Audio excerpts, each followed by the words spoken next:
I think Bud could be Canelo. Like I said, I've been saying this. I don't think size win fights. I think skills do. So yeah, I think like being a southpaw with good movement and sharp boxing, it'd be hard for Canelo with that hot guard to walk him down and load up on them big hooks. I think Bud would be Canelo. How is Crawford, his composure going to be like the moment a punch lands on him from Canelo? Are you kidding me? Take that question back. Yeah, why? Look, because you're talking about Crawford. Yeah.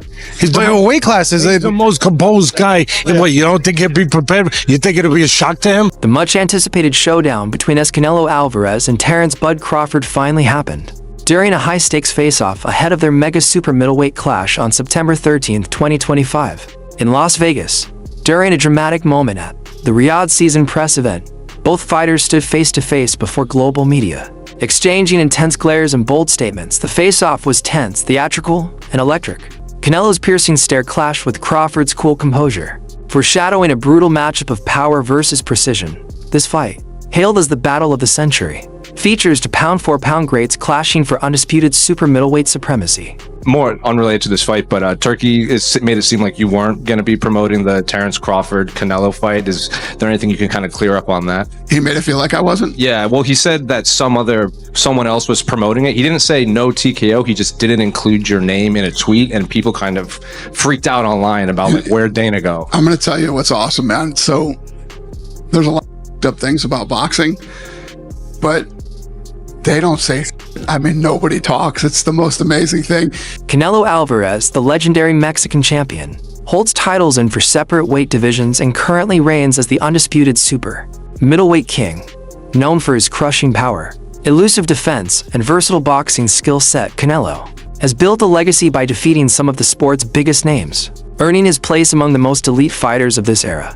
His decorated resume and ability to adapt inside the ring continue to impress fans and critics alike, as he remains one of the most dominant and respected athletes in the world of boxing. I mean, you fought Floyd Mayweather at what? Were you 23? 23. That's so fucking young. Yeah. What was that like? I trained so hard, and now obviously I try to beat him, because, you know, if you beat him, you want to be the best in the world at 23. What do you think was so impressive about him? His experience, he's so smart. He have everything in a fighter, a complete fighter. He don't have power in the punches, but when you that kind of fighter, you don't need it. You think that was the toughest fight you faced? No. What do you think? I think he's tough fights and difficult fights. That was a difficult fight.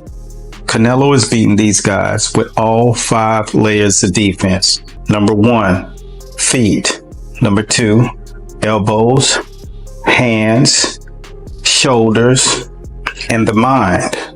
This is exactly how both of those guys got to the highest level of boxing supremacy. Canelo Alvarez means to the Mexican fans what Floyd Money Mayweather meant for black people. 50 wins in boxing, no losses, no draws.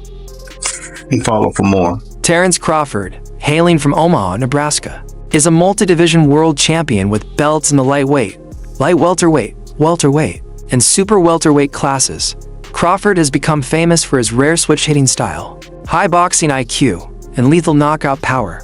His defining moment came when he dismantled Errol Spence Jr. to become the undisputed welterweight champion. That win solidified Crawford's reputation as one of boxing's most intelligent and dangerous fighters, capable of dismantling opponents with both strategy and power. All right, we have to talk about this. Terence Crawford just tweeted, Canelo versus Crawford is definitely by far the biggest fight in boxing.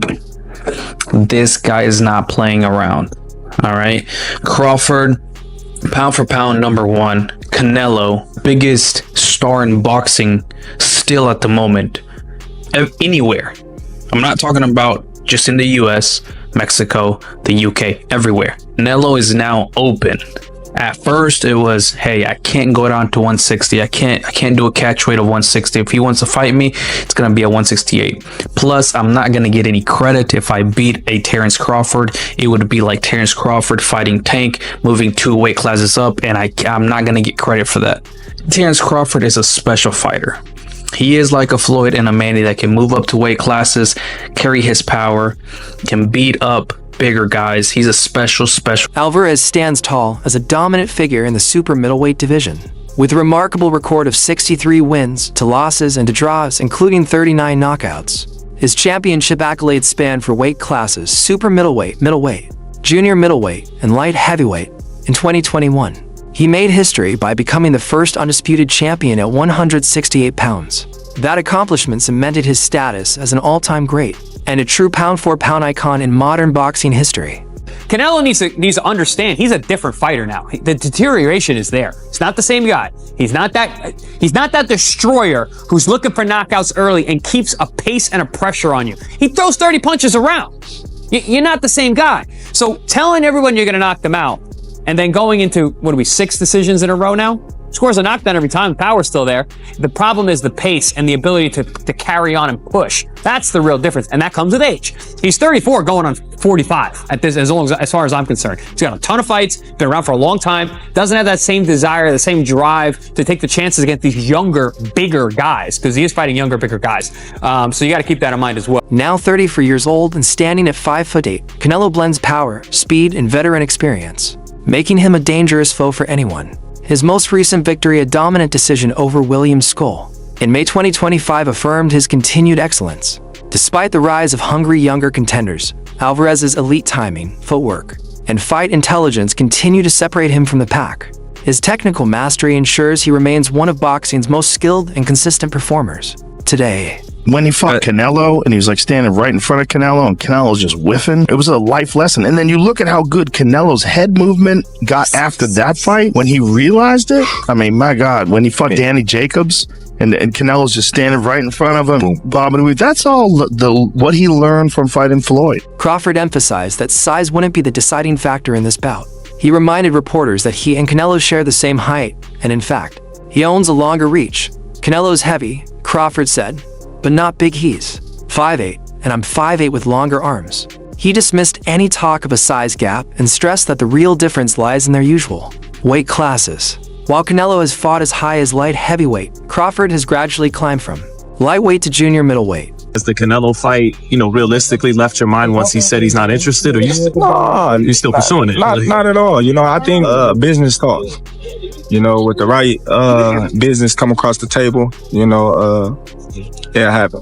I just be talking, man. Canelo a big dude, you know what I mean? But at the same time, I believe in my abilities.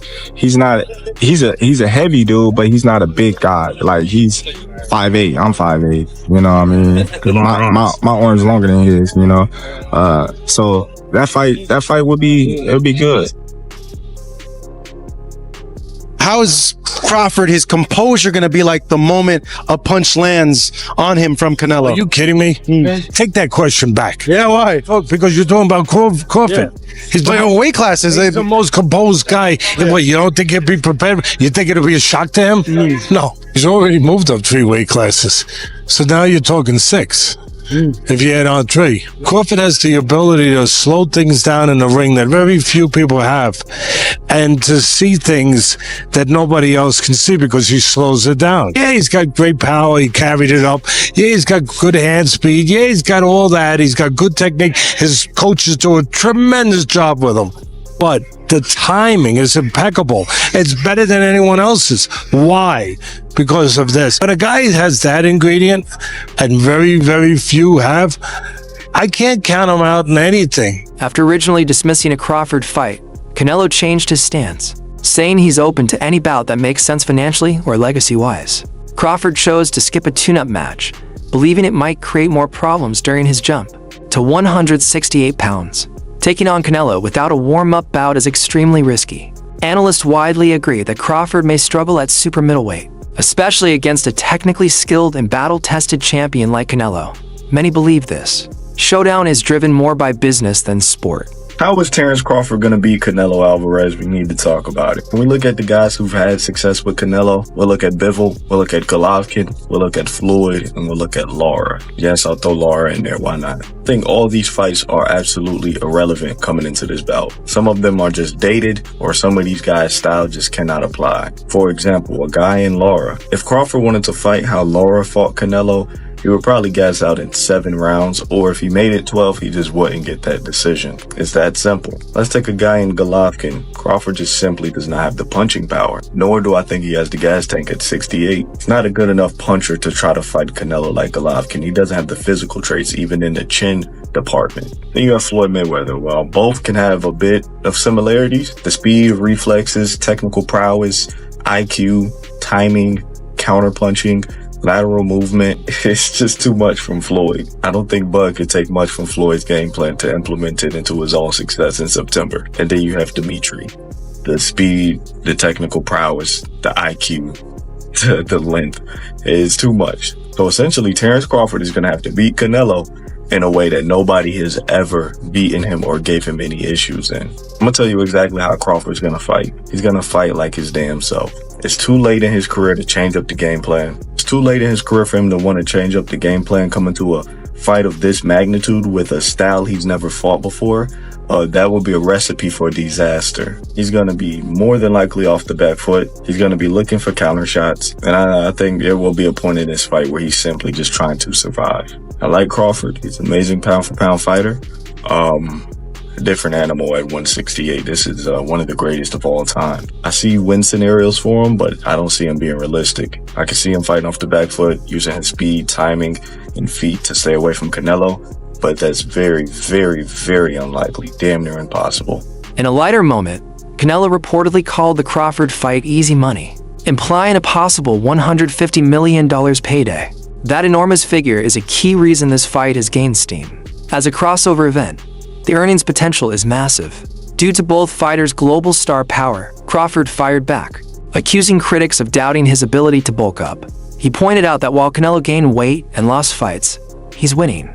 Crawford uses this contrast to prove he's ready for the challenge and to silence doubters. Talk all the crazy stuff about me going up and having a tough time, but he went up in weight and lost. That's the difference. I went up weight and won. He went up and lost. You know, so let's not do that, Canelo. If he beats what I want him to, I'm gonna take it. You know. Would you put a rehydration product in there? I don't like to talk about other fight when I got it. You understand? Like that's the fight that everyone wants to see. That's because of Angela to see you in there with. I understand that. Same happened with Golovkin. Yeah, and it happened. And same happened with And it happened. And same with the video Sunday. And it happened. I think it happened. And with Tro, and with Mayweather, and with Photo. Yep. That's why I believe the fight happened. Would you ever go for 175? It's 168. I feel like you fought everybody. They're taking belts away from you. 175, you got Benavidez, you got Morales, you got the rematch you people. If I go 175 after that, that would be the first one. And then you can look around and see what's out there. 175. And then would you make a Crawford's performance against Benjamin? I think he knows why he's weight class in there, right? He make a good fight. But for me, I think he lost the fight or draw. Okay. Or could be the other side. He was saying your name a lot all week. I was out there because in LA. He wanna sell the fight. If they don't talk about me, let us say. Would you look at a fight with Crawford? So in the past, you told me no. If the money is right, I mean, money's got to be big. I don't like fighters that don't go around. Wait, you want to say 168 or look 175? On the Joe Rogan Experience, Crawford shared that a matchup against Canelo Alvarez would represent the biggest challenge of his entire career. Speaking openly, he revealed that legacy isn't the only driving force anymore. Money now plays a large role in his decisions. Crawford explained that after rising to fame and winning undisputed titles in weight classes, he's now at a point where legacy and financial rewards matter equally. Early in his career, competition alone drove him. But now, when he weighs the risk and reward of fighting a global icon like Canelo, a huge payday becomes a serious motivator, even with the difficulty of gaining weight to make the match. Crawford fully understands the importance both in terms of legacy and the financial impact a major bout would bring. He shared how hyped he is for the fight, saying it reminds him of how he felt about a potential Manny Pacquiao fight back then. Just need like dragons to slay. You know what I mean? Like at this point in your life, you can't even fight a regular fighter. Yeah, like I don't know. Like I get excited when, I don't know why. I get excited when I talk about Canelo. Like I use used to get excited about Pacquiao. Really? You know, I used to get so excited. Like, man, I'm gonna be able to fight Pacquiao. You know, because is that the one you think got away? Yeah, it definitely did. It definitely did. I tried my ass off. What stopped that fight from happening? They didn't want to fight. It's too dangerous. They didn't want to fight. Freddie Roach said he didn't want to fight. His Pacquiao handlers didn't want to fight. You know, I believe Pacquiao, as a fighter, he wanted to fight, but... Teddy Atlas, one of boxing's most respected voices, offered an insightful take on a Crawford versus Canelo showdown. While acknowledging Alvarez's strengths, Atlas made it clear that Crawford stands in a different class, calling him a truly rare fighter. He pointed out that though Canelo remains a strong competitor, he no longer dominates the way he once did. Atlas believes Alvarez's sharpness and explosiveness have faded, making him less dangerous than before. Crawford, in contrast, still competes at the elite level with unmatched quickness, pinpoint accuracy, and the ability to change tactics seamlessly. It's that mix of intelligence and physical prowess that separates him from the rest, according to Atlas, who believes Crawford's current form gives him a distinct edge over the aging Alvarez in this matchup. Well, come on, he's human. So he had a few hiccups. He won the fight. He's Terence Crawford. A lot of people say, "Oh, Teddy, you make him so good. You're always saying how great Crawford is." You know, but who's he beating? He unified the what was his first division? Lightweight. Then he unified the junior. Then he unified the junior welter. Then he unified the welter. I think I got the weight classes right. It doesn't matter. He unified like 3 different weight classes. He moved up in weight. Is it tired of me saying it? I look at him. Look, Canelo's special too. I get it, and he's bigger. I get that too. And everyone's gonna say, "Well, after Madrimore fight again, had a couple hiccups. Now he's stepping up another weight class. Now he's got to fight Canelo, who's even bigger, stronger, better puncher. You know, a unified champion that he's been. You know, all of that stuff. He's not going to be able to handle it." I asked this question. See, I go to the other side. I say, okay, yeah, can Canelo handle the smaller guy who's going to be faster, who's going to be slicker, who's going to be better defensively, who's going to have better legs, you know, who's going to be able, sometimes Canelo at this point in his career can slow down a little bit. They're both getting older. I get it. Former world champion Amir Khan, who's faced both Canelo and Crawford, holds a unique perspective on their potential battle. While he respects Canelo's devastating power, Khan feels Crawford's agility, speed, and superior boxing IQ could tip the scales in his favor. Khan noted that Crawford's gift for making opponents miss and countering with precision sets him apart, even from elite-level fighters like Canelo. He sees Crawford's ability to adjust mid-fight and his strategic mind as vital tools in facing someone of Alvarez's caliber. Although both fighters bring elite skills, Khan thinks Crawford's complete arsenal, including his footwork and timing, make him a dangerous challenge for anyone. He also acknowledged that the fight could still go either way, depending on who controls the tempo. It could have gone either way because I had probably Skull winning by 2 rounds. I mean, I like Canelo. I think he's a great fighter, but the thing is, I think that he was looking he was picking the shots better and landing the better, cleaner shots. Canelo was marked up a little bit, but look, it could have gone either way. Anyway, regardless how the fight went, it was a great performance by both fighters, but it's made a bigger fight happen now with Canelo and Crawford. So yeah, I'm looking forward to that one. Is there more question marks being asked in that fight now? Because a lot of people say, look, Canelo's a bigger guy. He should technically be the bigger guy, have too much weight for Crawford, but from that performance, do you feel like it's a lot tighter and there's a lot more question marks in that fight? Yeah, I mean, you need more than size, you need more than weight, you need more than everything. I mean, I think what you need now is you just need box IQ.